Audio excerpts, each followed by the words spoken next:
April 22nd, 1915. War. What is it good for? Consequences. Laying cold like stone, abandoned in a quarry, each soldier grows colder and prays to die. But God never heard their prayers. Humanity did. One morning, the immediate world was silent, raining lightly. Far off, the sounds of shelling provided equal measures of both delight and horror that I was still alive. There was a scent of aging blood and spent bullet casings resting heavily in the trench that day. I remember there was a few of my pals playing poker, jokingly betting with the casings and the high-value broken bits of barbed wire fencing, and the grand prize of a rain-soaked jacket. I remember Wager, in particular, a real good lad. A farmhand before it all kicked off, he tells me, but his accent says otherwise. Just trying to fit in with us common folk, but I respect him for that. Though the day's silence was cut short by the usual orders cutting through the air, the shouts were different. They weren't even shouts, they were fearful. Like our officers had seen death itself racing towards them. I suppose they had, in a way. Gas. The shouts left us lost in a mixture of panic and absolute fear. What did he mean, gas? What the fuck did he mean, gas? Well, he meant just that. A thick, pale green sheet of indiscriminate murder coming our way, sent by an enemy making a choice that would change the face and legacy of this war forever. I'm sorry. Give me a moment. It started raining even more. Everyone was frantically looking at everyone else for what to do. But no one, neither soldier, officer, nor commander, could give any hint other than, we're fucked. We had about 30 seconds to figure it out. Turns out the higher-ups wouldn't even give any of the future boys masks until December next year. So anything we did now, turns out, was going to be the key for the next fools to sign up as survival stories. I was panicking, shit scared. But then it hit me. It hit Wager, too. Was it going to work? Probably not. Was there any other option? No. Was at least one of us going to die today? Yeah. We both jumped for the grand prize. It was awful. We both grabbed that stupid soak jacket at the same time and we fought tooth and nail for it. We learned how to shoot together, but now we were trying to snuff the light out of the other man. Long enough for the bleakest chance of survival. I didn't hold back. Neither did he.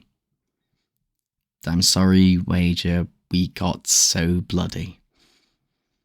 We pulled and pulled on the thing.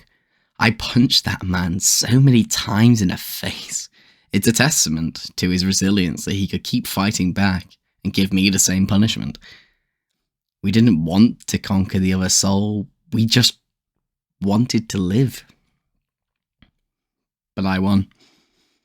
I kicked him in the gut so hard that he flew backwards into the side of the trench. His clothes got snagged on some overhanging barbed wire and he couldn't break free. Our eyes met one last time. He was not filled with resentment. No hate. No pain. A satisfaction, in a way. one of us was going to make it out. Possibly. You got stuck. I got the luck. But you got a way out. I held his gaze for as long as I dared to. Through the now lashing rain and threat of gas approaching, I wanted to grant this man's soul to a better place in good company, but I knew that I couldn't. I dived into one of the small dugouts used for sleeping and hastily dug out a small hole large enough for my face to fit into. I threw the jacket into it and laid face down into the hole, not knowing if the thing was actually going to do anything, but it was better than doing nothing. Then again, it may not have been. I could hear it all. I knew the moment when it all got to our side. The screaming began. Screams like newborn babies as soldiers became aware of every sense they had as it was all taken away from them. A sound as loud as tectonic plates colliding.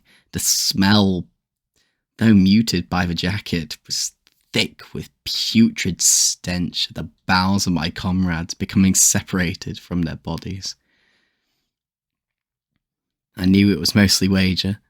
He was always the loudmouth of our little group. Given what I knew about him versus what he told us, I'd say he could have been a tactical planner, or perhaps head officer, given his background, but he stuck it out with a lot of us. Well, as you can see, it worked though. I'm actually thankful I lost my eyes. I didn't have to see any of it when they rescued me. They tried to fix me, but the gas had done its job, I suppose. I don't care much for it though. Not anymore, anyway. I was given permanent leave from the military, and a hefty pension, which made it all a lot easier.